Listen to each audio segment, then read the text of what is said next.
Assalamualaikum warahmatullahi wabarakatuh. Halo semuanya. Perkenalkan, nama saya Maisaratul Jannah. Pada hari ini topik pembahasan kita yaitu mengenai hukum-hukum Newton. Bagaimana awal hukum Newton ditemukan? Mari kita simak penjelasannya.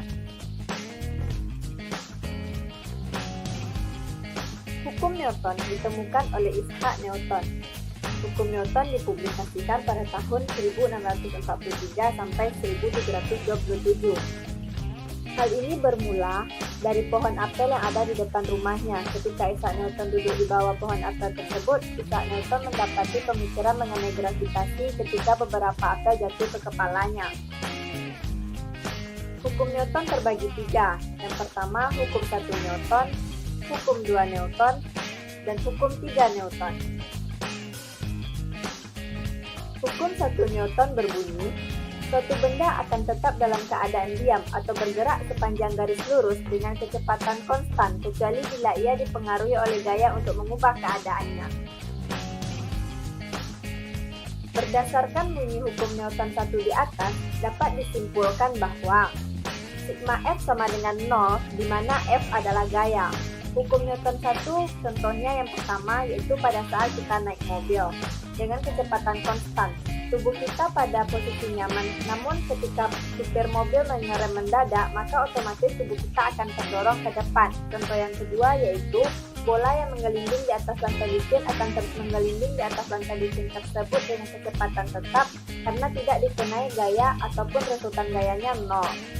Hukum 2 Newton berbunyi, percepatan yang dihasilkan oleh resultan gaya yang bekerja pada suatu benda berbanding lurus dengan resultan gayanya, searah dengan gaya, dan berbanding terbalik dengan massa. Berdasarkan hukum Newton 2 tersebut, maka dapat kita rumuskan bahwa sigma F sama dengan M kali A, di mana M adalah massa dan A adalah percepatan. Contoh hukum Newton 2 ini yaitu pada saat kita menarik mobil mainan.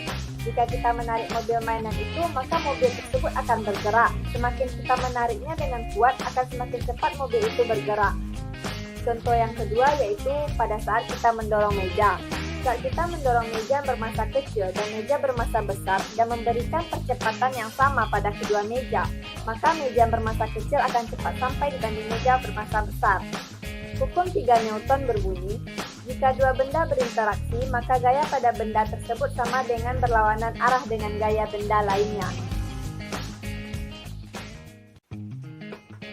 Berdasarkan bunyi hukum Newton 3 di atas, maka didapatkan kesimpulan bahwa F aksi sama dengan min F reaksi, sehingga hukum 3 Newton disebut juga dengan hukum aksi reaksi. Contoh hukum 3 Newton yang pertama yaitu saat kita mendayung perahu. Sewaktu kita menggerakkan dayung ke belakang, namun perahu yang kita kendarai akan bergerak ke depan.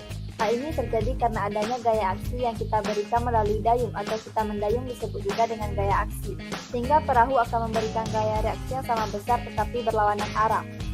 Contoh hukum 3 Newton yang kedua yaitu pada saat kita berenang. Gaya aksi dari tangan ke air mengakibatkan gaya reaksi dari air ke tangan dengan besar gaya sama namun arah gaya berlawanan sehingga perenang terdorong ke depan meskipun tangannya mengayun ke belakang. Contoh hukum 3 Newton yang ketiga yaitu pada saat kita mendorong tembok. Kita memberikan gaya pada tembok, namun yang bergerak bukanlah tembok melainkan kita, sedangkan tembok akan tetap diam. Hal ini disebabkan oleh kita memberikan gaya aksi pada tembok, maka pada saat itu juga tembok akan memberikan gaya reaksi yang sama besar, namun arah berlawanan, sehingga kita yang bergerak bukanlah tembok. Berdasarkan penjelasan di atas, maka didapatkan bahwa kesimpulan hukum Newton 3 terdiri dari 3. Yang pertama, pasangan gaya yang terjadi pada hukum 3 Newton adalah timbal balik atau aksi reaksi, yaitu muncul secara bersama atau serempak, bukan sebab akibat. Yang kedua yaitu gaya aksi reaksi terjadi pada dua benda yang berbeda dan terletak pada satu garis lurus yang menghubungkan kedua benda. Yang ketiga yaitu pasangan gaya memiliki gaya yang sama besar dengan arah berlawanan. Demikianlah penjelasan saya mengenai hukum-hukum Newton. Semoga dapat dijadikan sebagai bahan pembelajaran bagi teman-teman semuanya. Sekian, terima kasih, dan semoga bertemu di lain kesempatan.